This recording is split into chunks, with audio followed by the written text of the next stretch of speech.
Today we are going to get to use plaster. Now at your table you will see a plate. You will have 2 pieces of tin foil. You will have a plate that has your plaster gauze, and you're going to have a container with water. You are going to want to remove the lid and place it underneath.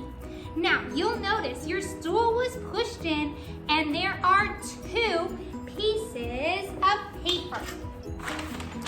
You have a big paper and a smaller one. We're gonna start with our big piece of paper.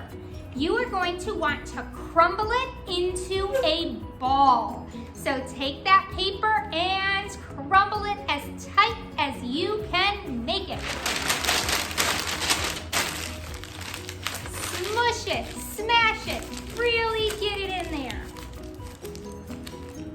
And then repeat that with your smaller one. Now, let me bring you in closer so you can see from above how we are going to be making our plaster snowman today.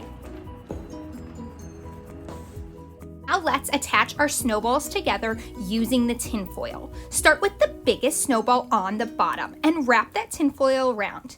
As it gets towards the top, add your smaller snowball. And I bring it tight around that neck, and I kind of flatten out the bottom so that it will sit up and stand. For the top part, I kind of wrap it around like it's wearing a little hood. Make sure it overlaps. Now all this extra I'm going to form and squish to make my long carrot nose. Don't let it get too skinny. When you finish, put it on your plate and we can start adding our plaster. As I start with the plaster, I'm going to start on the bottom of my snowman. You always start with the bottom layer first. Remember, with your gauze, you need to use 2 hands. You're going to dip it in the water and then carefully lay it on top. Watch how I hold the gauze with 2 fingers on one side and 2 fingers on the other. Dip, I never let it go. I always hold my gauze and then I smooth it out. Every single piece. Make sure you have your gauze overlap as you work. You do not want to see any of that tinfoil coming through. You can see how I'm smoothing out those little holes in the gauze.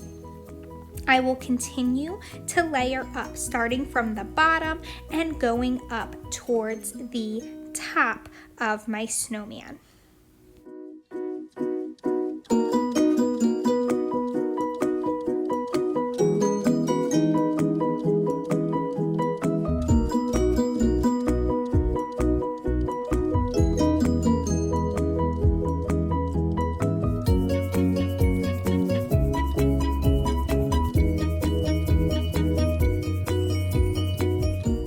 Careful as you layer around the neck, and once you get to the top of the head, change directions and have it go straight across the top.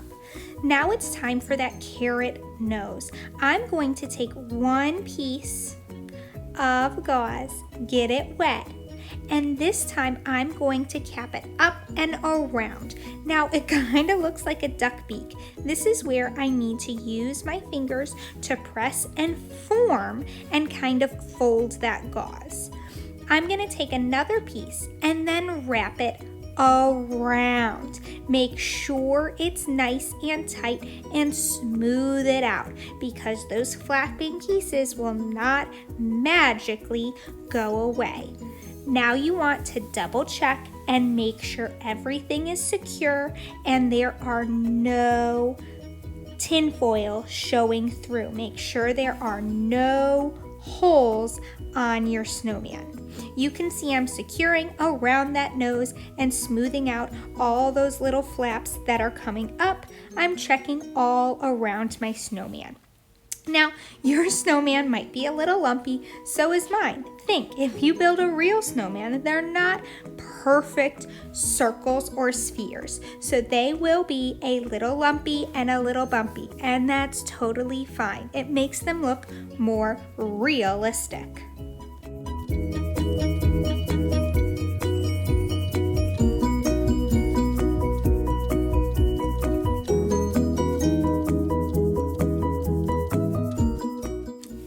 As you finish, place your snowman down and you'll notice that your hands are a little dirty.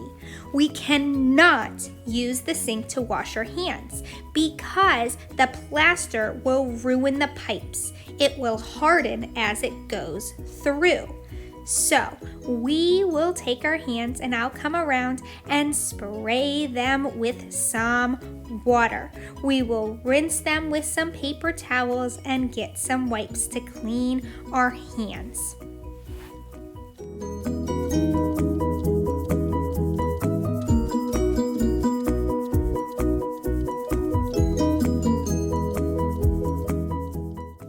Now we can let our snowman dry on the plate before we get to paint him.